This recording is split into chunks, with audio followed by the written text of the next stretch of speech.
حکومت پاکشیہ ہل گئی تھی۔ یہ شاید اس کی تاریخ کا سب سے ہولناک حادثہ تھا، ناقابل یقین حادثہ۔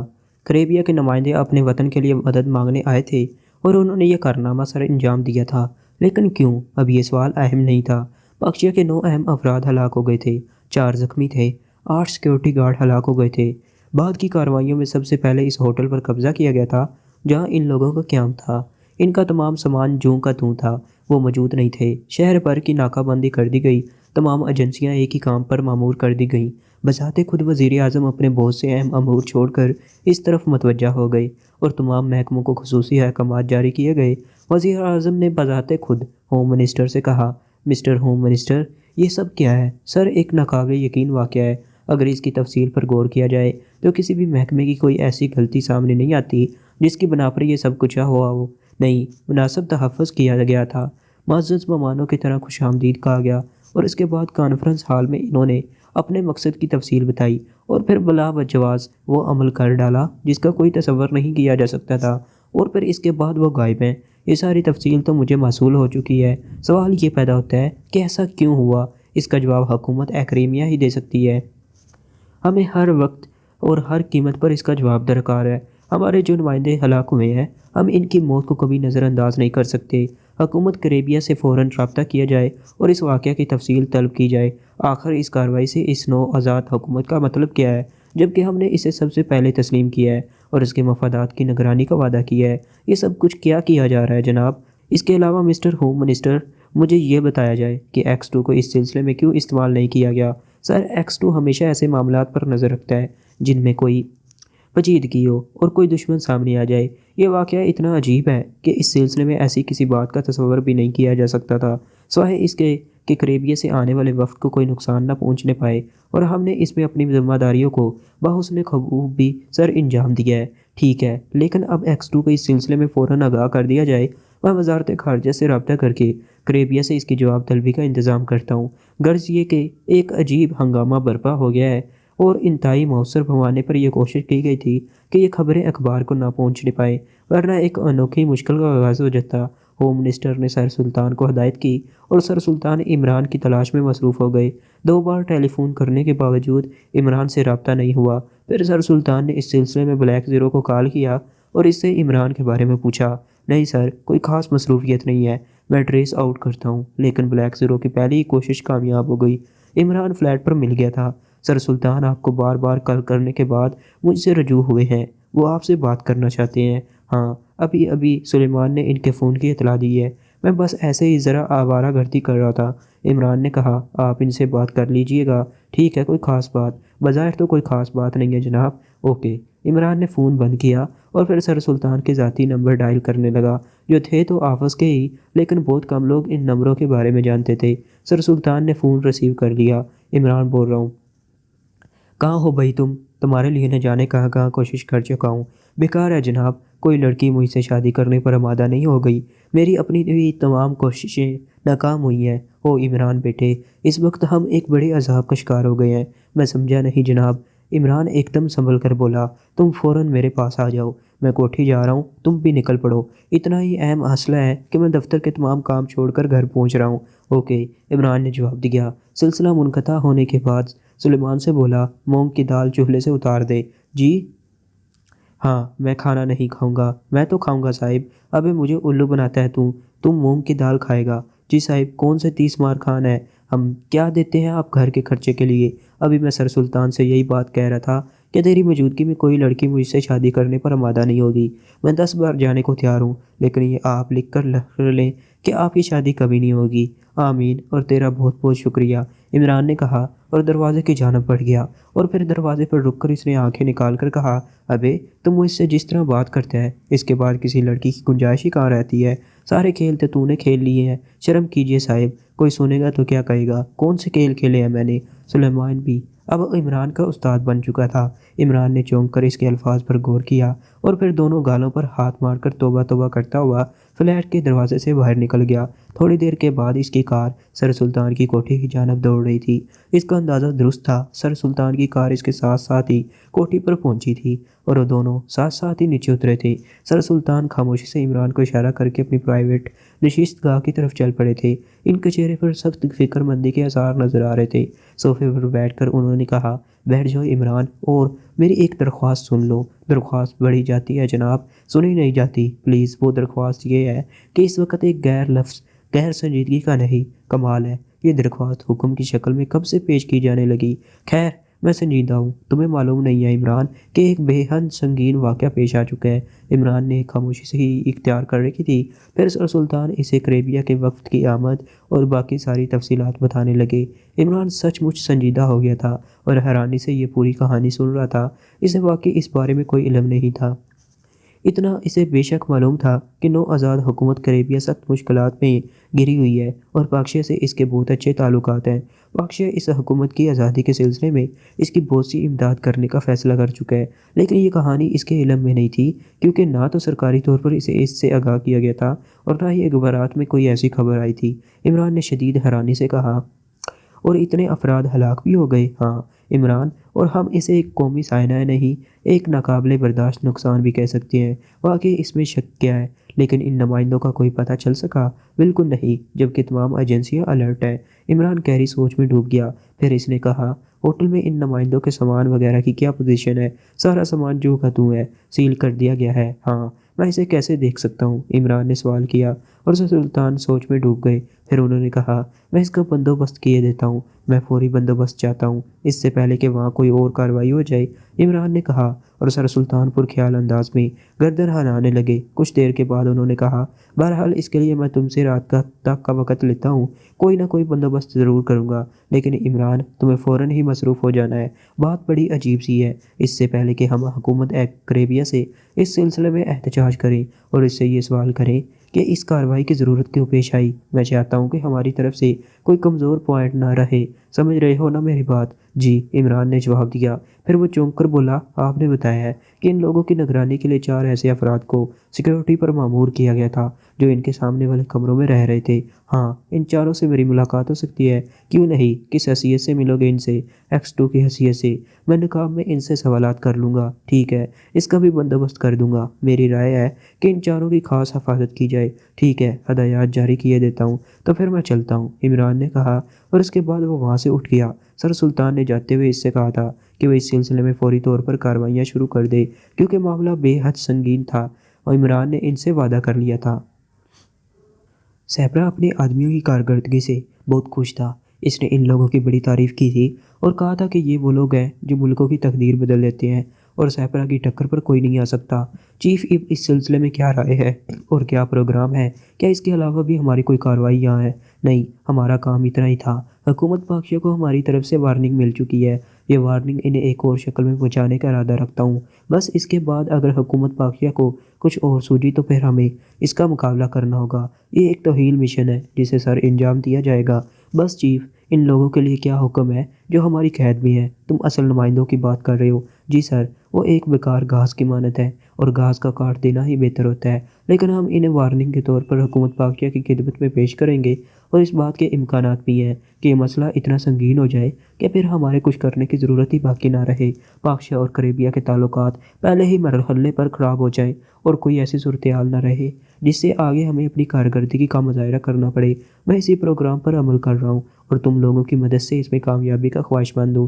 چیف، یہاں کی سیکیورٹی ٹائٹ ہو جائے گی، ہم یہاں سے نکلنے کا کیا انتظام کرنا ہے؟ گھوڑے جیسے منہ والے سیپرا کے منہ پر مسکراہٹ پھیل گئی اور یہ مسکراہٹ بھی بہت عجیب تھی۔ پھر اس نے کہا، تم کیا سمجھتے ہو بنیادی طور پر سب سے ذہین انسان وہی ہے جو عمل کرنے سے پہلے اس کے رد عمل کا جائزہ لے لے اور اس کے لیے اپنے آپ کو تیار رکھے؟ میں انتظام کر کے آیا ہوں، بس یہاں ہمیں کچھ انتظام کرنا پڑے گا، لیکن بے فکر رہو، ہم اپنے اس کام کو آخری شکل دینے کے بعد ایک مناسب وقت تک کے لیے محدود ہو جائیں گے اور خاموشی سے یہاں سے اپنی واپسی کا عمل شروع کریں گے۔ میں خود ان لوگوں کو اپنے بارے میں اطلاع دینا چاہتا ہوں تاکہ انہیں یہ احساس ہو جائے کہ جو کچھ ہوا ہے بات اس سے آگے نہ بڑھائی جائے۔ سیپرا کے ایک ماتحت ٹین کی آنکھوں میں تشویش کے کچھ اثار پیدا ہوئے۔ یہ لوگ بھی بیوقوف نہیں تھے، بلکہ جیسا سیپرا نے ان کی تعریفیں کرتے ہوئے کہا تھا کہ ان چند آدمیوں کی شکل میں اس نے اپنے لیے سینکڑوں آدمیوں کا ایک گروہ حاصل کر لیا ہے، تو اس کے الفاظ بے مقصد نہیں تھے۔ ان لوگوں میں بھی ذہانت تھی، اور ٹین نے اس وقت اپنے ذہن میں یہ بات محسوس کی تھی کہ سیپرا کم از کم اس سلسلے میں غلط کر رہا ہے۔ یہاں رہ کر اپنے بارے میں اطلاع دینا ایک غیر مناسب کام ہے۔ یہ الگ بات ہے کہ یہاں سے نکل جانے کے بعد ان لوگوں کو سیپرا اپنے آپ سے آگاہ کر دے۔ ٹین کا خیال تھا کہ دشمن کو کبھی کمزور نہیں سمجھنا چاہیے، اور اسی خیال کے تحت یہ بات اس وقت اس کے دل میں آئی تھی۔ لیکن سیپرا کے سامنے ایسی کسی بات کا اظہار کرنے کا مطلب وہ جانتا تھا۔ سیپرا میں بہت ساری خوبیاں تھیں، لیکن ایک برائی یہ بھی تھی کہ وہ اپنے سامنے نہ کسی کو ذہین سمجھتا تھا نہ چلاک، بلکہ وہ کسی کی بات کو خاطر میں نہیں لاتا تھا۔ چنانچہ ٹین خاموش ہو گیا۔ سیپرا بھی خاموشی سے کچھ سوچنے لگا تھا۔ پھر اس نے کہا، میں ایک کیسٹ تیار کر رہا ہوں، اس کا بندوبست کیا جائے۔ اور کچھ دیر کے بعد اس کے سامنے ایک خوبصورت ٹیپ ریکارڈر لا کر رکھ دیا گیا جس میں پلین کیسٹ رکھا ہوا تھا۔ سیپرا نے چند لمحے کچھ سوچا اور اس کے بعد کیسٹ میں اپنی آواز ریکارڈ کرنا شروع کر دی۔ اس نے کہا، پاشیا کے معزز دوستو، میں سیپرا تم سے مخاطب ہوں، اپنا تعارف نہیں کرانا چاہتا تم سے۔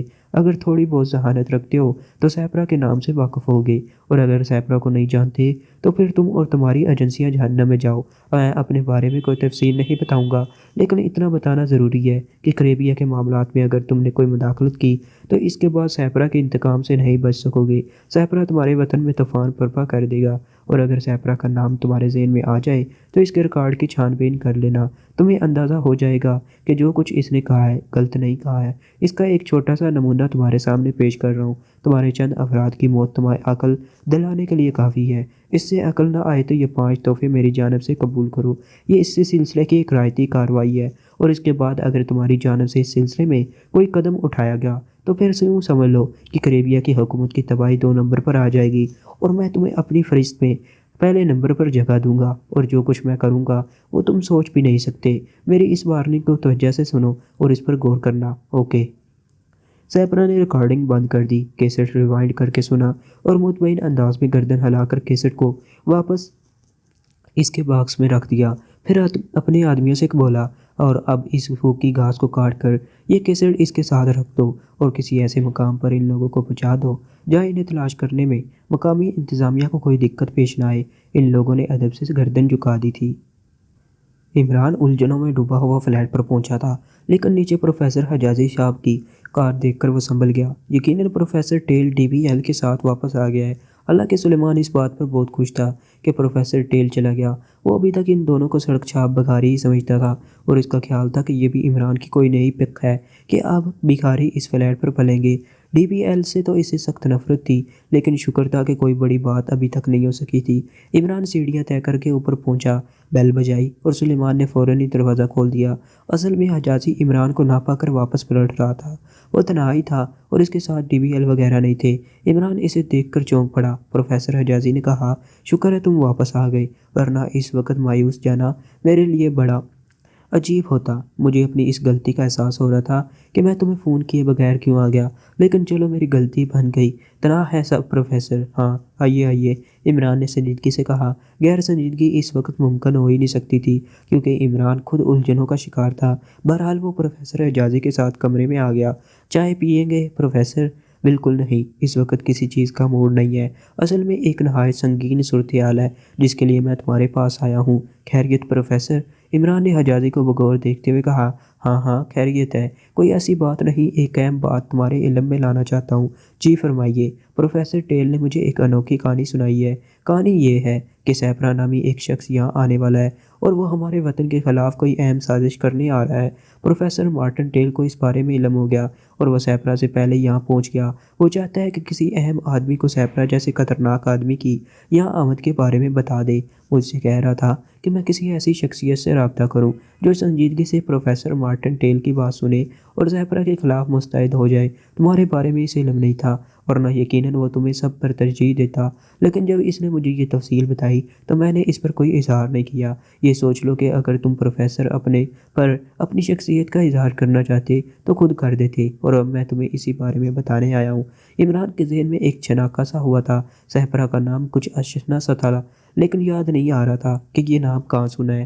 سازش کے ذکر کے ساتھ ہی اس کے ذہن میں یہ خونی واقعہ ابھر آیا تھا جو کانفرنس ہال میں پیش آیا تھا، لیکن اس نے خود کو سنبھال لیا اور پرسکون لہجے میں بولا، آپ مجھے پروفیسر ٹیل کے الفاظ بتائیے، کیا کہا تھا انہوں نے؟ بس وہی جو تمہیں بتا چکا ہوں۔ سیپرا کے بارے میں اس نے مجھے زیادہ تفصیل نہیں بتائی تھی، لیکن وہ پریشان ہے اور اس کا خیال ہے کہ سیپرا کسی کام سے یہاں آیا ہے۔ لیکن اس کے ساتھ ساتھ ہی پروفیسر ٹیل نے مجھے کچھ اور بھی تفصیل بتائی ہے۔ وہ کیا؟ مجھے تو بس یہ حیرت ہے کہ پروفیسر ٹیل معذور ہونے کے باوجود کس قدر عجیب انسان ہے۔ وہ اپنے ساتھ ٹی بی ایل کے بارے میں کہتا ہے کہ ٹی بی ایل کی شخصیت بے حد خطرناک ہے، اور جب اس کی اصل شکل سامنے آئے گی تو لوگ حیرت سے دانتوں میں انگلیاں دبا کر رہ جائیں گے۔ معاف کیجیے گا پروفیسر حجازی، یہ دانتوں میں انگلیاں دبانے والا محاورہ آج تک میری سمجھ میں نہیں آ سکا۔ لوگ جب حیران ہوتے ہیں تو یہ انگلی کی شامت کیوں آ جاتی ہے اور دانتوں کو کیوں مصروف کر دیا جاتا ہے؟ پروفیسر حجازی نے حیرت سے عمران کی صورت کو دیکھتے ہوئے کہا، تم ان حالات میں بھی غیر سنجیدہ گفتگو کر سکتے ہو؟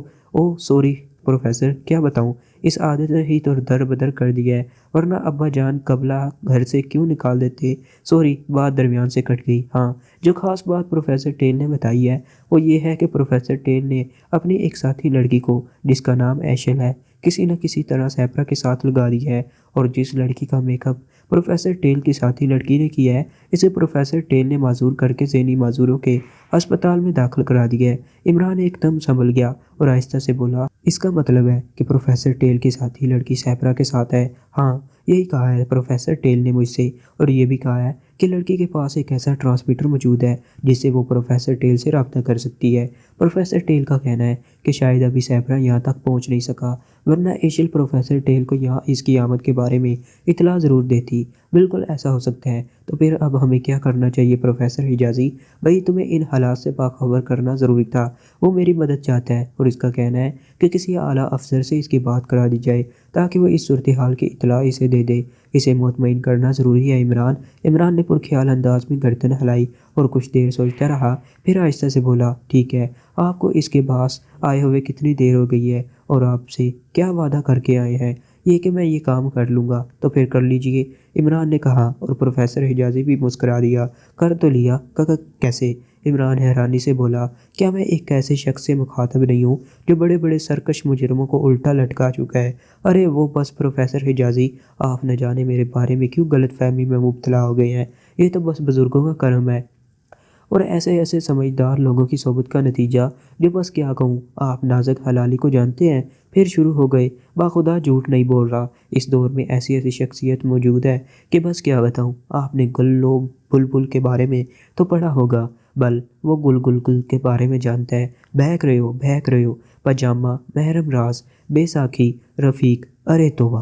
عمران منہ دبا کر ہنسنے لگا اور پروفیسر حجازی جھلا کر بولے، پتہ نہیں یہ غیر سنجیدگی کیوں اختیار کر رہے ہو تم؟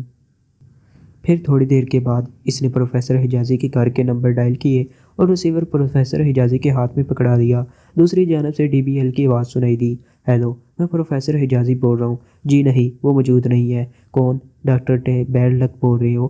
آپ کون صاحب ہیں؟ وہی کہا نا، میں خود پروفیسر حجازی ہوں۔ ارے سوری، میں آواز نہیں پہچان سکا تھا۔ میں یہ سمجھا کہ شاید پروفیسر حجازی صاحب کے لیے کوئی فون آیا ہے۔ تمہارا چیف کہاں ہے؟ مسٹر ٹیل میرے پاس موجود ہے۔ ریسیور ان کے کان سے لگا دو۔ جی سر، دوسری طرف سے آواز آئی اور پھر چند لمحات کے بعد پروفیسر ٹیل کی آواز سنائی دی، ہاں میں بول رہا ہوں، پروفیسر ایڈلک مارٹن، میں حجازی بول رہا ہوں، اور اس وقت میں وزارت داخلہ کے ایک بہت اہم آفیسر کے ساتھ موجود ہوں۔ سیپرا کے بارے میں نے آفیسر کو اطلاع دے دی ہے۔ ایک منٹ، کیا یہ کوئی عام ٹیلی فون ہے؟ ہاں، کیوں؟ تب براہ کرم تم اس کا نام نہ لو، سمجھ رہے ہو نا میری بات؟ اوہو سوری، احتیاط رکھوں گا۔ لو، اب تم آفیسر سے بات کر لو۔ ٹھیک ہے، میری بات کراؤ۔ پروفیسر حجازی نے فون عمران کے ہاتھ میں دے دیا اور عمران لہجہ بدل کر بولا، ہیلو پروفیسر مارٹن ٹیل، ایڈلک ٹیل مارٹن، جی سر، کیسے مزاج ہیں آپ کے؟ آپ تو بڑی مشہور شخصیت کے مالک ہیں۔ سوری آفیسر، میری شخصیت پر تبصرہ آرائی کے بغیر ایک اہم خطرے کی نشاندہی نوٹ کرو۔ جی ہاں، ایک مخصوص شخص کے بارے میں پروفیسر حجازی نے بتایا ہے، اور میں آپ کا شکریہ ادا کرتا ہوں کہ آپ نے ایک ایسی خطرناک شخصیت کی طرف میری نشاندہی کی، لیکن آپ کا کیا خیال ہے وہ یہاں کیا کرنا چاہتا ہے؟ اس کے بارے میں آپ کو بس اتنا بتایا دیتا ہوں کہ وہ دنیا کا خطرناک ترین شخصیت ہے، جدھر کا رخ کرتا ہے تباہی اپنے ساتھ لے چلتا ہے۔ آپ جس طرح بھی بن پڑے اپنی سیکیورٹی ٹائٹ کر لیں۔ صرف ایک بات بتا دیجیے پروفیسر ٹیل جی، وہ کہاں سے آیا ہے؟ اور جواب میں پروفیسر ٹیل نے جس ملک کا نام لیا تھا، اس کا نام سن کر عمران کے ہونٹ سکڑ گئے تھے۔ پھر چند لمحات کے بعد اس نے آہستہ سے کہا، بے حد شکریہ پروفیسر ٹیل، آپ نے در حقیقت ہمارے ملک کا بہترین دوست ہونے کا ثبوت دیا ہے، اور اس کے لیے اپنے وطن کا انتظامیہ کی جانب سے میں آپ کا شکر گزار ہوں۔ رسمی باتیں نہ کرو آفیسر، اپنے ملک کے حالات کے مطابق اس جیسی خطرناک شخصیت کی آمد پر غور کرو کہ وہ یہاں کیوں آیا ہے۔ اس کے ساتھ ساتھ ہی مجھے پروفیسر حجازی نے ایک اور بات بھی بتائی ہے۔ کیا؟ یہ کہ آپ کی کوئی ساتھی لڑکی؟ ہاں، وہ کامیابی سے اس کے ساتھ موجود ہے۔ کیا آپ پورے دعوے کے ساتھ کہہ سکتے ہیں کہ وہ ابھی یہاں نہیں پہنچے؟ عمران کے سوال پر پروفیسر ٹیل تھوڑی دیر تک خاموش رہا، پھر بولا، امکان تو یہی ہے کیونکہ وہ مجھے یہاں آمد کے بارے میں اطلاع ضرور دیتی۔ کیا یہ ممکن ہے کہ اسے یہ اطلاع دینے کا موقع نہ ملا ہو؟ اس سوال پر پروفیسر پھر تھوڑی دیر کے لیے خاموش ہو گیا تھا، پھر اس نے کہا، ہاں ممکن تو ہو سکتا ہے۔ ٹھیک، یہی معلوم کرنا چاہتا تھا آپ سے۔ پروفیسر ایک بار پھر شکریہ ادا کرتا ہوں، اور اس کے ساتھ ساتھ ایک درخواست بھی۔ کیا؟ اگر وہ آپ کو اطلاع دے تو میں نے پروفیسر حجازی کو اپنا ٹیلی فون نمبر دے دیا ہے، مجھے اس بارے میں اطلاع ضرور دی جائے۔ تم اگر مناسب سمجھو تو مجھ سے مل لو آفیسر۔ نہیں، یہ مناسب نہیں ہوگا، چونکہ اگر اس شخصیت کے خلاف آپ نے مجھ پر کام مامور کیا ہے تو پھر مجھے آپ سے فی الحال ملاقات سے گریز کرنا چاہیے۔ اپنے طور پر اگر تم یہ مناسب سمجھتے ہو تو مجھے کوئی اعتراض نہیں ہے۔ بہرحال میں یہ چاہتا تھا کہ اس کی آمد کی اطلاع کسی ذمہ دار شخصیت کو دے دی جائے، اور میں پورے یقین سے یہ بات کہتا ہوں کہ تم کوئی ذمہ دار شخصیت کے مالک ہو۔ آپ مطمئن رہیں، آنے والے وقت میں آپ کو میرے بارے میں علم ہو جائے گا۔ اوکے، اللہ حافظ۔ دوسری طرف سے فون بند ہونے پر عمران نے بھی فون بند کر دیا۔ پروفیسر حجازی مطمئن نگاہوں سے عمران کو دیکھ رہا تھا۔ اس نے کہا، میرے ذہن سے بڑا بوجھ ہٹ گیا ہے، اور میرے ذہن پر بڑا بوجھ پڑ گیا ہے۔ عمران نے ترکی بہ ترکی کہا، اور پروفیسر حجازی اس بات میں گردن ہلانے لگا۔ چاروں کو سرکاری توہیل میں رکھا گیا تھا۔ وہ خود بھی سرکاری آدمی تھے اور ان کے اچھے خاصے عہدے تھے، لیکن صورتحال ایسی تھی کہ انہیں اس طرح نظر بند کر دیا گیا تھا۔ بہرحال انہیں کافی وقت اس طرح سرکاری توہیل میں گزارنا پڑا۔ عمران نے سیپرا کے بارے میں معلومات حاصل کرنے کے بعد انہی لائنوں پر کام شروع کر دیا تھا۔ چنانچہ اس نے سر سلطان سے فرمائش کر دی کہ ان چاروں کو اسی ہوٹل میں پہنچا دیا جائے جہاں وفد آ کر ٹھہرا تھا۔ ضروری معاملات حل کرنے کے لیے ہوٹل کے کمرے سیل کر دیے گئے تھے۔ سر سلطان کی ہدایت پر محکمے والوں نے کارروائی کی، اور اس کے بعد کریبیا کے وفد کی نگرانی کرنے والے ان چاروں افراد کو ہوٹل کے اسی کمرے میں پہنچا دیا گیا جہاں انہیں قیام کرایا گیا تھا، اور انہیں اطلاع دے دی گئی تھی کہ سیکرٹ سروس کا ایک اہم عہدیدار ان سے ملاقات کرے گا۔ چاروں اس اہم عہدیدار کا انتظار کرنے لگے، اور چاروں سے کافی پریشان نظر آ رہے تھے۔ بالآخر ایک شخص وہاں پہنچ گیا۔ اس کے چہرے پر کالا نقاب لگا ہوا تھا، اور اپنے جسم کی بناوٹ سے وہ بہت پھرتیلا نظر آ رہا تھا۔ دو مسلح افراد اس کے ساتھ موجود تھے جن کا تعلق ملٹری سیکرٹ سروس سے تھا۔ نقاب پوش کو بڑے اعتماد سے وہاں لایا گیا تھا۔ ان چاروں کو ایک قطار میں بٹھا دیا گیا، اور پھر نقاب پوش ان کے سامنے بیٹھ گیا۔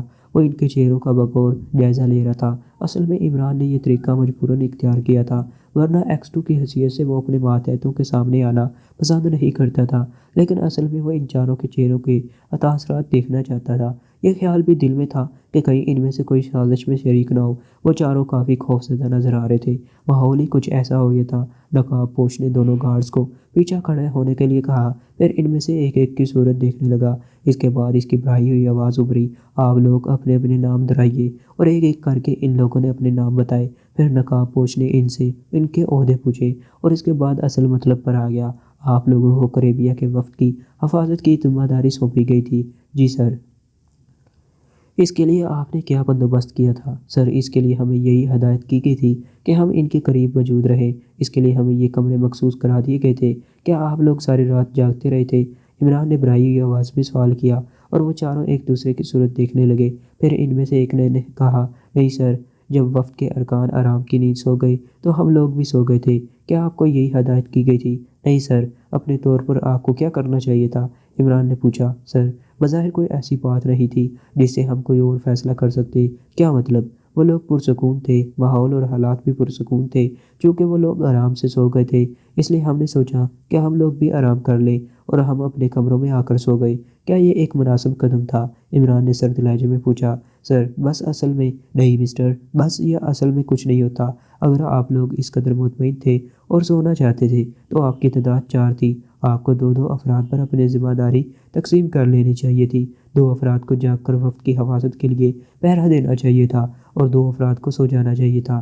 میرا سربراہ براہ راست سے آپ تعلق نہیں ہے، لیکن میں آپ لوگوں کو اس لاپرواہی کی سزا دینے کی سفارش کروں گا۔ آپ جا سکتے ہیں۔ وہ چاروں کپ کپاتے جسموں کے ساتھ کھڑے ہو گئے۔ دونوں سیکیورٹی آفیسرز نے انہیں اپنے ساتھ لیا اور باہر نکل گئے۔ غالباً ان کے لیے پہلے سے یہی ہدایت تھی۔ پھر وہ ان چاروں کو لے کر وہاں سے چلے گئے۔ محکمہ داخلہ کی طرف سے انہیں یہی ہدایت کی گئی تھی۔ عمران کافی دیر تک اس کمرے میں رہا۔ پھر جب اسے یہ اطمینان ہو گیا کہ تمام لوگ منصوبے کے مطابق جا چکے ہوں گے تو اس نے اپنے چہرے سے نقاب ہٹایا اور اس کے بعد کمرے سے باہر جا کر باہر نکل آیا۔ راہداری سنسان پڑی ہوئی تھی۔ کوئی ایسا شخص وہاں موجود نہیں تھا جس کی وجہ سے عمران کو اپنے چہرے کو پوشیدہ کرنا پڑے۔ ایک مکمل پروگرام ترتیب دیا گیا تھا۔ اب اس کے بعد عمران کو ان کمروں کی تلاشی لینی تھی جن میں اب تک وفد کے ارکان کا سامان وغیرہ موجود تھا۔ اسے پوری آسانی فراہم کر دی گئی تھی اور اس میں کسی قسم کی کوئی ایسی الجھی ہوئی بات نہیں تھی جو عمران کے لیے پریشانی کا باعث بنتی۔ چنانچہ اس نے اطمینان سے سامنے والے کمروں میں سے ایک کا دروازہ کھولا اور اس کے بعد اندر داخل ہو گیا۔ ایک طویل کام تھا جو اسے سر انجام دینا تھا اور اس کے لیے شاید ہوٹل کے عملے کو بھی ہدایت کر دی گئی تھی۔ چنانچہ راہداری میں تا حد نگاہ کوئی بھی موجود نہیں تھا اور عمران کو اپنے کام میں کوئی دقت پیش نہیں آ رہی تھی۔ وہ ایک کمرے کا جائزہ لیتا رہا۔ پھر تیسرے کمرے میں پہنچ کر اسے کچھ عجیب سا احساس ہوا۔ یہ احساس اس کی حساس ناک کا کرشمہ تھا۔ ایک ہلکی سی بو اسے محسوس ہوئی تھی۔ وہ اس بو پر توجہ دینے لگا اور اس کا ذہن فیصلے کرتا رہا۔ پھر اس کے ہونٹوں پر ایک پراسرار مسکراہٹ پھیل گئی۔ اس نے واپس پہنچ کر دروازے کے کی ہول سے ناک لگا دی اور ایک دم پیچھے ہٹ گیا۔ کی ہول میں بدبو کی بھبک اب بھی موجود تھی۔ عمران نے پرخیال انداز میں گردن ہلائی اور اس کے ہونٹوں سے آواز نکلی تو یہ بات تھی، لیکن اس کے ساتھ ساتھ ہی اور بھی بہت سے مسائل کھڑے ہو سکتے ہیں۔ وہ سوچتا رہا اور پھر اس کی نگاہ اس کھڑکی پر پڑ گئی۔ کھڑکی کے قریب پہنچ کر اس نے اس کا بغور جائزہ لیا اور اس کی آنکھوں میں تحسین کے جذبات ابھر آئے۔ سیپرا، یقیناً سیپرا، اس کے منہ سے آہستہ سے نکلا۔ اس نے کھڑکی میں ویلڈنگ کے وہ نشانات دیکھ لیے تھے جو تازہ تھے اور ان پر کلر نہیں ہوا تھا۔ اس کا مطلب ہے کہ کھڑکی کی یہ گرل کاٹی گئی ہے۔ نیچے جھانکنے سے مزید تصدیق ہو گئی اور عمران گردن ہلا کر باہر نکل آیا۔ پھر اس نے اطمینان سے دروازے لاک کیے اور ٹہلنے کسی انداز میں آگے بڑھتا ہوا ہوٹل سے باہر نکل آیا۔ تھوڑی دیر کے بعد اس کی کار اپنے فلیٹ کی جانب جا رہی تھی۔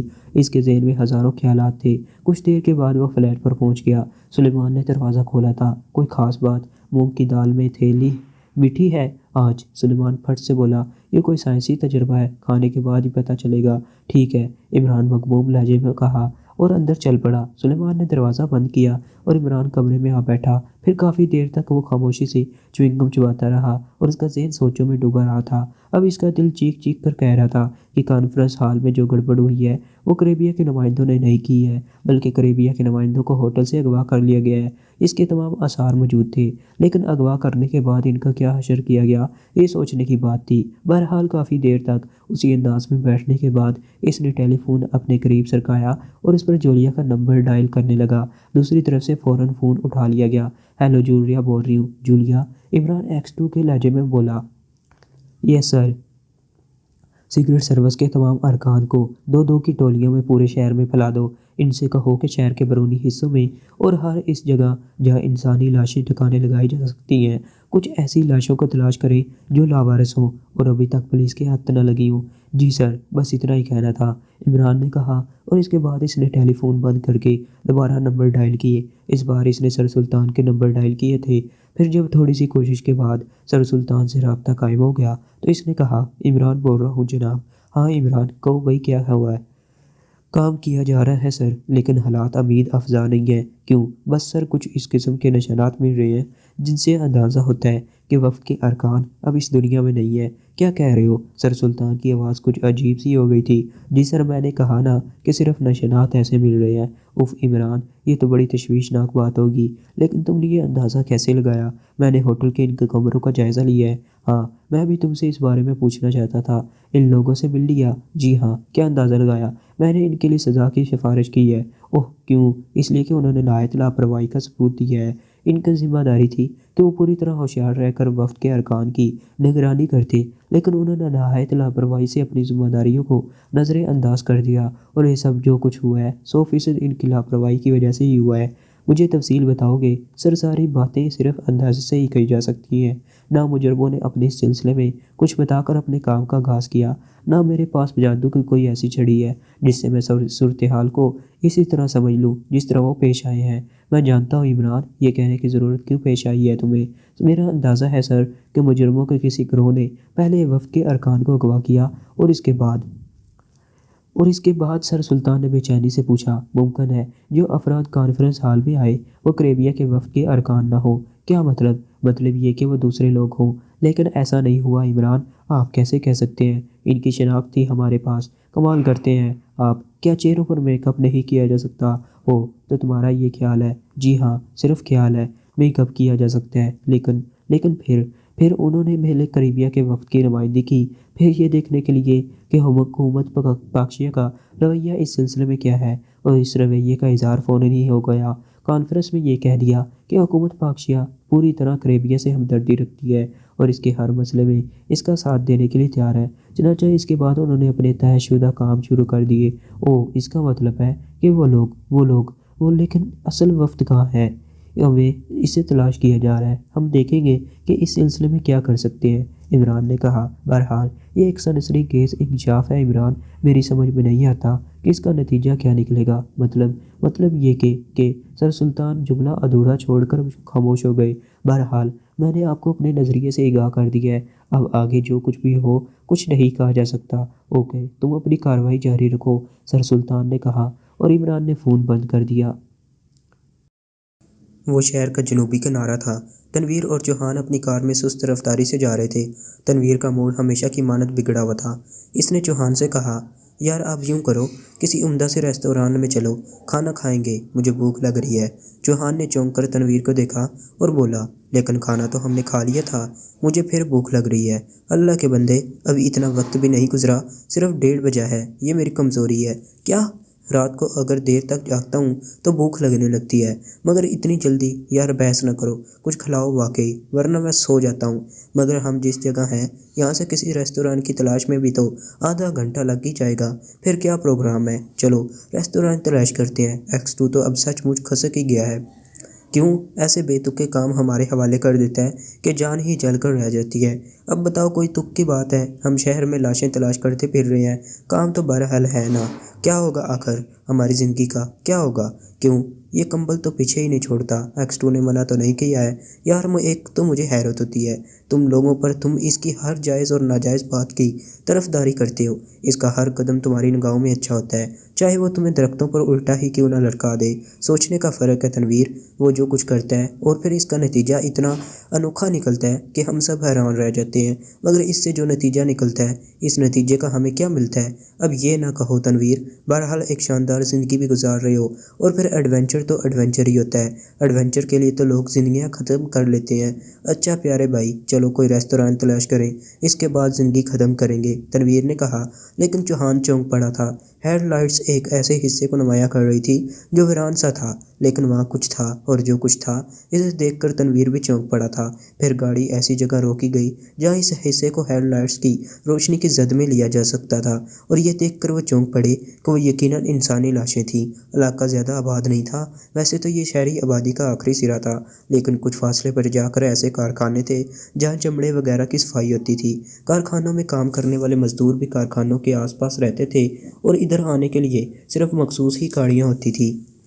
یہ عام راستہ نہیں تھا۔ بہرحال دونوں ہی نیچے اتر آئے۔ تنویر تھوڑی دیر کے لیے اپنی بھوک کو بھول گیا تھا۔ 5 انسانی لاشیں تھیں جن سے اب ہلکی ہلکی بدبو اٹھ رہی تھی۔ چوہان نے پھٹی پھٹی آنکھوں سے تنویر کو دیکھا اور پھر ایک دم مستعد ہو گیا۔ کیا خیال ہے؟ لاشیں ہی ہیں، تنویر بولا۔ مذاق کر رہے ہو؟ ارے نہیں، تم غور سے دیکھو، 100% لاشیں ہیں، وہ تو مجھے بھی نظر آ رہا ہے۔ میرا خیال ہے صفدر کو اطلاع دیتے ہیں، دو اس کے بعد بھلا وہ کچھ کھانے پینے دے گا۔ چوہان نے دانت پیس کر تنویر کو دیکھا۔ 5 انسانی زندگیاں ختم ہو گئی تھیں اور اسے کھانے کی پڑی تھی۔ بہرحال اپنا اپنا مزاج ہوتا ہے۔ اس نے جلدی سے ٹرانسمیٹر پر صفدر کو کال کرنا شروع کر دیا اور چند ہی لمحوں میں صفدر سے رابطہ قائم ہو گیا۔ ہاں کون ہے؟ صفدر کی آواز سنائی دی۔ چوہان بول رہا ہوں۔ بولو بولو، خیریت؟ 5 انسانی لاشیں دریافت ہوئی ہیں۔ کہاں؟ یہ جنوبی موڑ ہے، مونا کر ایک سے یہ راستہ آتا ہے، چمڑے کے کارخانوں کی طرف، بس وہیں پر ایک جگہ یہ لاشیں موجود ہیں۔ ٹھیک ہے، ہم آ رہے ہیں۔ پھر صفدر کے ساتھ صدیقی بھی وہاں پہنچا تھا۔ دونوں بڑی سی گاڑی میں تھے، غالباً دوسروں کو اس بارے میں اطلاع نہیں تھی۔ صفدر نے نیچے اتر کر طاقتور ٹارچ کی روشنی سے ان لاشوں کو دیکھا اور پھر آہستہ سے بولا، انہیں اپنی گاڑیوں میں منتقل کرنا پڑے گا۔ لے جانے کا اور کوئی طریقہ نہیں ہے؟ نہیں، جو کچھ کہا گیا ہے اسی پر عمل کرنا ہے۔ ہمیں تو صرف دریافت کرنے کے لیے کہا گیا تھا، باقی اور کچھ نہیں کہا گیا تھا۔ ان لاشوں کو یہاں سے دانش منزل لے جانا ہے۔ حالانکہ یہ بڑی غیر دانش مندی ہے، اصلی طور پر انہیں کسی ہسپتال کے سرد خانے میں پہنچانا چاہیے تھا۔ تنویر نے پھر تبصرہ آرائی کی، لیکن صفدر اس وقت کسی بات کا جواب دینے کے موڈ میں نہیں تھا۔ اس نے کہا، دیکھو کوئی بھی گاڑی ادھر آ سکتی ہے، اور اس وقت اگر ہماری پرسرار کارروائی دیکھ لی گئی تو ہمیں بلا وجہ الجھنوں میں پڑنا پڑے گا۔ اس لیے فوراً ان لاشوں کو اٹھا کر گاڑی کی ڈگی میں رکھو، گویا اب لاشیں ڈھونڈنے کا کام بھی کرنا پڑے گا۔ تنویر نے کہا، تنویر پلیز جو کچھ کہا جا رہا ہے وہ کرو، صفدر نرم لہجے میں بولا۔ وہ اس وقت کوئی ایسی بات نہیں کرنا چاہتا تھا جو غلط ہو۔ چنانچہ تھوڑی دیر کے بعد لاشوں کو اٹھا کر دونوں گاڑیوں کی ڈگیوں میں رکھ لیا گیا۔ صفدر نے خود بھی اس سلسلے میں بھرپور طریقے سے کام کیا تھا اور لاشیں اٹھا کر رکھی تھیں۔ پھر گاڑیاں کی ڈگیاں بند کر دی گئیں۔ تنویر کو متلی آ رہی تھی، لیکن بہرحال اس نے اپنے آپ کو سنبھال رکھا تھا۔ صفدر نے لاشوں کے آس پاس کا بھرپور طریقے سے جائزہ لیا اور اس کے بعد پوری طرح مطمئن ہو کر اس نے اپنی گاڑی اسٹارٹ کر دی۔ دونوں گاڑیاں آگے پیچھے دانش منزل کی جانب چل پڑی تھیں۔ فاصلے طے ہوئے اور تھوڑی دیر کے بعد وہ دانش منزل پہنچ گئے۔ دانش منزل میں ان لاشوں کو اتروایا گیا اور ایک بڑے سے کمرے میں رکھ دیا گیا۔ تنویر تو فوراً ہی باہر نکل گیا تھا۔ جوہان اور صدیقی وغیرہ بھی ناک پر رومال رکھے ہوئے تھے۔ صفدر نے کہا، صدیقی تم اپنے ٹرانسمیٹر پر باقی تمام افراد سے کہو کہ وہ گشت ختم کر دیں اور واپس اپنے اپنے ٹھکانے پر پہنچ جائیں۔ ٹھیک ہے، میں کہہ دیتا ہوں۔ اس کے بعد صفدر نے اپنا ٹرانسمیٹر نکالا اور اس پر X2 کو کال کرنے لگا۔ چند لمحات کے بعد X2 سے رابطہ قائم ہو گیا تھا۔ ہاں کیا بات ہے سر، 5 انسانی لاشیں دریافت ہوئی ہیں۔ اوہو، کہاں؟ مونا کریک سے کچھ آگے، چمڑوں کے کارخانے کے پاس۔ اندازہ لگا سکتے ہو کہ کس کی لاشیں ہیں؟ مقامی لوگ نہیں ہیں۔ ہوں، کہاں ہو؟ دانش منزل میں ہوں جناب۔ کوئی اور خاص بات؟ جی نہیں، 5 لاشوں کو یہاں منتقل کر دیا گیا ہے۔ باقی لوگوں سے کہو کہ وہ اپنی تلاش کا سلسلہ ترک کر کے آرام کریں۔ X2 کی آواز سنائی دی، جی میں نے یہ کام کر لیا ہے، تم بھی آرام کرو صفدر۔ بہت بہتر جناب، صفدر نے جواب دیا اور ٹرانسمیٹر بند کر دیا۔ اس کے بعد وہ باہر نکل آیا تھا۔ صدیقی، تنویر اور جوہان ہاتھ دھو رہے تھے اور اسی سلسلے میں تبصرے کر رہے تھے۔ صفدر کو دیکھ کر تنویر نے کہا، جناب صفدر صاحب اب کیا پروگرام ہے؟ بس آرام کرو، اللہ کا شکر ہے آدھی رات کو ہی صحیح آرام کرنے کا وقت تو ملا۔ اب ایسا کرو جوہان، تم مجھے فلیٹ پر چھوڑ دو اور گاڑی تم لے جاؤ۔ ٹھیک ہے، جوہان نے کہا، اور وہ سب دانش منزل سے باہر نکل آئے۔ جوہان نے باہر نکل کر خاموشی سے کار اسٹارٹ کی اور چل پڑا۔ کچھ دیر خاموشی رہی، پھر تنویر نے کہا، وہ میری تجویز کے بارے میں تمہارا کیا خیال ہے؟ کون سی تجویز؟ جوہان چونک کر بولا، مجھے کئی ایسے ہوٹلوں کا پتہ معلوم ہے جو رات بھر کھلے رہتے ہیں۔ تنویر نے کہا، تو پھر یوں کرو کہ تم مجھے میری رہائش گاہ پر اتار دو اور رات بھر ان ہوٹلوں کا طواف کرتے رہو۔ جوہان نے کہا اور تنویر ٹھنڈی سانس لے کر خاموش ہو گیا۔ سیپرا کے منصوبے ایسے ہی شاندار ہوا کرتے تھے۔ وہ اپنے آدمیوں پر مکمل اعتبار کرتا تھا، لیکن اس میں یہ بڑی کمزوری تھی کہ جب بھی کوئی منصوبہ بناتا، آخری وقت میں اپنے ساتھیوں کو اس بارے میں بتاتا تھا۔ اپنا کام شاندار طریقے سے سر انجام دے کر سیپرا اس وقت آرام کر رہا تھا۔ تمام ساتھی بھی آرام کر رہے تھے، لیکن انہیں یہ ہدایت تھی کہ ان کا سایہ تک باہر نہیں پڑنا چاہیے۔ البتہ سیپرا خود 2-3 بار پورے دن کے لیے ان لوگوں کے درمیان سے غائب رہا تھا۔ باقی ساتھی ساتھ ساتھ ہی رہتے تھے اور اپنے اس مشن کے بارے میں گفتگو بھی کرتے تھے۔ بعض نے اس مسئلے پر بات چیت بھی کی تھی کہ اب جب کہ یہ سارا کام ہو بھی گیا ہے، کس کی کیا ضرورت ہے کہ یہاں قیام کیا جائے۔ لیکن انہی میں سے ایک ساتھی نے یہ بھی کہا تھا، ہم لوگ ظاہر ہے جس طرح یہاں آئے ہیں اسی طرح ہماری واپسی ممکن نہیں ہے۔ تم کیا سمجھتے ہو؟ مقامی پولیس کی بیوقوف تو نہیں ہوگی؟ جو کام ہوا ہے اس کے بعد انہوں نے نہ جانے کیا کیا طریقے اختیار کیے ہوں گے اور وہ لوگ ہماری تلاش میں ہوں گے۔ مسٹر سیپرا ایسے ہی تو یہاں سے نکلنے کی کوشش نہیں کریں گے کہ ہمیں کوئی خطرہ پیش آ جائے، مگر یہاں سے واپسی کا کوئی منصوبہ ہمارے علم میں کیوں نہیں لایا گیا؟ کیسی باتیں کرتے ہو؟ کیا مسٹر سیپرا کا طریقہ کار نہیں جانتے؟ وہ اسی طرح ہماری حفاظت کرتے ہیں۔ بہرحال یہ تبصرے جاری تھے۔ کچھ اس بات پر حیران تھے کہ اتنا بڑا واقعہ پیش آ گیا تھا، لیکن اخبارات اس سلسلے میں مکمل طور پر خاموش تھے۔ کسی جگہ سے کوئی ایسی خبر شائع نہیں ہوئی تھی جس میں کانفرنس ہال میں ہونے والے خوفناک واقعہ ہی تفصیل ہو۔ پھر اس رات سیپرا آ گیا اور اس نے ان لوگوں کے ساتھ ہی رات کا کھانا کھایا۔ بڑے خوشگوار موڈ میں تھا۔ پھر کہنے لگا، تم لوگوں کو عجیب محسوس ہو رہا ہوگا یہاں اس طرح قید رہنا، لیکن ہمیں صورتحال کا جائزہ لیے بغیر کوئی ایسا قدم نہیں اٹھانا چاہیے تھا جس سے ہم خطرے میں پڑ جاتے۔ بالکل ٹھیک ہے مسٹر سیپرا، اب کیا منصوبہ ہے آپ کے ذہن میں؟ میں حالات کا جائزہ لے رہا تھا۔ اس جائزے کے بعد مجھے یہ فیصلہ کرنا تھا کہ یہاں سے نکلنے کے لیے معقول طریقہ کیا ہو۔ کیا اس کا کوئی فیصلہ کر لیا مسٹر سیپرا؟ نہ کرنے کا کیا سوال تھا؟ تو پھر اب ہم یہاں سے، ہاں یوں سمجھو بہت جلد، بہت مختصر وقت میں، لیکن پھر بھی احتیاط کے پیش نظر ہمیں ذرا بھی جلد بازی نہیں کرنی چاہیے۔ میں نے ایک خوبصورت منصوبہ بنایا ہے۔ کیا منصوبہ ہے مسٹر سیپرا؟ منصوبہ یہ ہے کہ کل صبح ہم سیاحوں کی سہولت سے یہاں سے باہر نکلیں گے۔ میں نے خوب اچھی طرح گھوم پھر کر ایک ایسا ساحل تلاش کیا ہے جہاں سے ہم اپنی منزل کی جانب روانہ ہو سکتے ہیں۔ ساحل؟ ہاں، تو کیا ہم سمندری راستے سے واپس جائیں گے؟ تمہارا کیا خیال ہے؟ نہیں مسٹر سیپرا، میں پوچھ رہا ہوں۔ زمینی راستے، فضائی راستے اس طرح سیل کر دیے گئے ہیں کہ کوئی پرندہ بھی وہاں سے نہیں نکل سکتا۔ کیا تم انہیں بالکل بیوقوف سمجھتے ہو؟ نہیں مسٹر سیپرا، لیکن سمندری راستہ، میرا یہ پروگرام پہلے سے طے تھا۔ کیا مطلب؟ وہ میں بعد میں بتا دوں گا۔ بس یوں سمجھ لو کہ کل صبح ہم روانہ ہو رہے ہیں اور ہمارے درمیان ایک شخص آئے گا جو اصل میں گائیڈ ہے، اور وہی ہمارے اور مقامی لوگوں کے درمیان رابطے کا کام سر انجام دے گا۔ آپ یقینی طور پر بہتر سمجھے ہوں گے مسٹر سیپرا۔ سنو، 6:30 بجے وہ شخص ایک بڑی ویگن لے کر آ جائے گا۔ ہمیں اسی ویگن میں اکٹھے سفر کرنا ہے، تقریباً 1.5-2 گھنٹے کا طویل سفر۔ جی، میں چاہتا ہوں کہ رات میں اپنے تمام انتظامات مکمل کر لو، ہر چیز کو حفاظت سے رکھ لو۔ نیلما، تم میرے ساتھ آؤ، سیپرا نے کہا، اور نیلما نے گردن جھکا دی۔ باقی لوگ سیپرا کی ہدایت کے مطابق اپنے اپنے کاموں میں مصروف ہو گئے تھے۔ نیلما غالباً رات بھر سیپرا کے ساتھ ہی رہی۔ دوسری صبح وہ بھی لباس پہنے ہوئے تیار تھی۔ پھر 6:30 بجے ایک بڑی اور خوبصورت ویگن آ گئی۔ یہ ایک کمپنی کی ویگن تھی جو سیاحوں کو سیاحت کرتی تھی۔ سیپرا اپنے ساتھیوں کے ہمراہ ویگن میں سوار ہو گیا۔ وہ شخص جو گائیڈ کی حیثیت سے یہاں آیا تھا کافی خوش اخلاق آدمی تھا، اور راستے طے کرتے ہوئے وہ جس علاقے سے گزر رہا تھا اس کے بارے میں سیپرا اور اس کے ساتھیوں کو بتاتا جا رہا تھا، لیکن کئی بار اس نے چور نگاہوں سے اس گھوڑے جیسی شکل والے کو بغور دیکھا تھا۔ بہرحال یہ سفر طے ہوتا رہا، شہری آبادی پیچھے رہ گئی، اور پھر وہ ایک ایسے علاقے میں داخل ہو گئے جہاں نمک بنانے کے کارخانے دور دور تک پھیلے ہوئے تھے، اور زمین پر نمک کی سفید چادر بچھی ہوئی نظر آ رہی تھی۔ یہاں سے بھی کافی آگے جانے کے بعد بالآخر ویگن ایک ایسی بستی کے پاس رک گئی جو چھوٹے بڑے ٹوٹے پھوٹے جھونپڑوں پر مشتمل تھی۔ یہ غالباً مچھیروں کی بستی تھی، اور یہاں مچھیروں کی آبادی تھی۔ گندے ننگ دھڑنگ بچے چاروں طرف بھاگ دوڑ کر رہے تھے۔ اونٹوں نے گندگی پھیلا رکھی تھی، اور میلے لباسوں میں لوگ نظر آ رہے تھے۔ فاصلے پر ساحل کے ساتھ ساتھ کشتیوں کی ایک طویل قطار لگی ہوئی تھی۔ ایک الگ ہی زندگی رواں دواں تھی۔ سیپرا اور اس کے ساتھی وہاں اتر گئے۔ گائیڈ انہیں لیے ہوئے آگے بڑھتا رہا، اور تھوڑی دیر کے بعد بستی میں داخل ہو گئے۔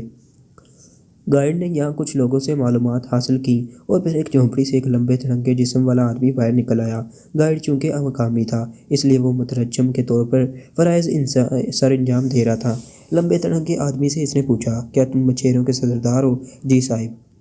کیا نام ہے تمہارا؟ غلام۔ غلام، ان لوگوں کو دیکھو، یہ سیاح ہیں۔ سیاح سمجھتے ہو؟ نہیں صاحب جی، معصوم آدمی نے جواب دیا، یہ یہاں گھومنے پھرنے آئے ہیں۔ اچھا، باہر کے ملک سے آئے ہیں؟ اچھا جی، ہمیں بتاؤ ہم ان کی کیا خاطر کریں؟ غلام، انہیں بہت اچھی کشتیاں چاہیے، یہ چاہتے ہیں کہ سمندر میں تمہارے ساتھ مچھلی کا شکار کریں۔ صاحب جی آپ سوچ لو، ہم تو کھلے سمندر میں جاتے ہیں، اور وہاں پانی بہت تیز ہوتا ہے، یہ صاحب لوگ ہمارے ساتھ جا سکیں گے؟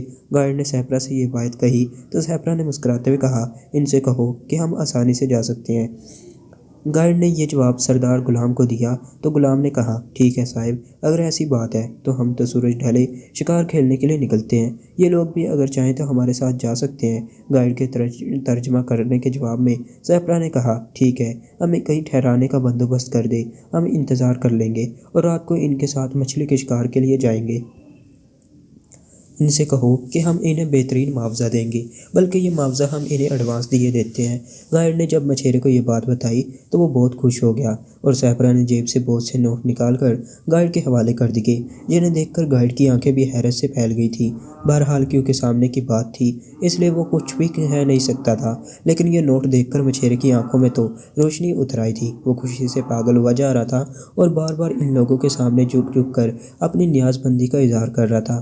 گائیڈ نے اس سے کہا کہ وہ ان لوگوں کے قیام کا بندوبست کر دے، تو مچھیرا خوشی سے تیار ہو گیا، اور اس نے فوراً ہی اپنے ساتھیوں کو آواز دے کر کئی اچھی اور صاف ستھری جھونپڑیاں جھوپڑیاں خالی کروا لی۔ پھر ان جھوپڑیوں میں انصاف لوگوں کے قیام کا بندوبست کیا گیا۔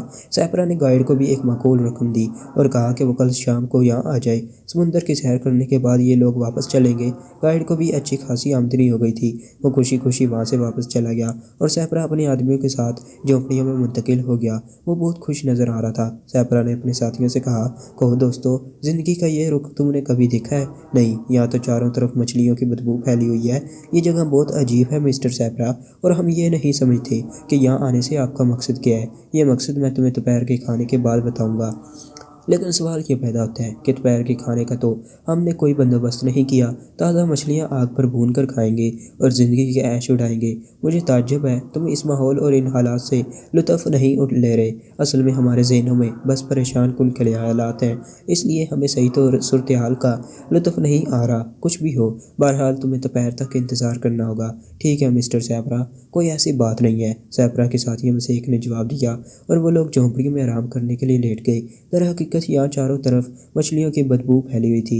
ماحول بھی عجیب تھا، جھونپڑیاں ٹوٹی پھوٹی تھیں، سمندر کی آواز ابھر رہی تھی، اور وہ یہ سوچ رہے تھے کہ سیپرا آ کر کیا کرنا چاہتا ہے۔ سیپرا نیلما کو حسب معمول اپنے ساتھ لے گیا تھا۔ نیلما سے اس کی کچھ زیادہ ہی چنتی تھی اور وہ عموماً اس کے ساتھ ہی دیکھی جاتی تھی۔ سیپرا کے ایک ساتھی نے کہا، کیا بھیانک جگہ ہے، اگر ہمیں 2 دن یہاں قیام کرنا پڑ جائے تو شاید ہم میں سے کوئی زندہ نہ رہ سکے۔ وہ سب کچھ تو ٹھیک ہے، ظاہر ہے ہمیں یہاں بہت زیادہ وقت صرف نہیں کرنا پڑے گا، لیکن پھر بھی یہ اندازہ نہیں ہو پا رہا کہ کشتیوں کے ذریعے سمندر میں جانے کا اصل مقصد کیا ہے۔ بڑی الجھی ہوئی بات ہے۔ بہرحال ہمیں سیپرا پر اعتبار ہے، اور وہ سب اپنے اپنے طور پر سوچوں میں ڈوب گئے۔ تو دوستو، اس کے ساتھ ہی ناول کا دوسرا حصہ یہیں ختم ہوتا ہے۔ لیکن دوستو ٹھہریے، آخر سیپرا کا منصوبہ کیا تھا جو وہ اپنے ساتھیوں کو وقت سے پہلے نہیں بتانا چاہتا تھا؟ اور کیا عمران سیپرا کے بھاگنے سے پہلے اسے پکڑ پائے گا یا نہیں؟ یہ سب کچھ جاننے کے لیے دیکھیے اس ناول کا اگلا اور آخری حصہ صرف اردو صفحہ چینل پر۔ اس کے لیے چینل کو سبسکرائب کر لیں اور بیل کو ضرور پریس کر دیں۔ شکریہ اینڈ اللہ حافظ۔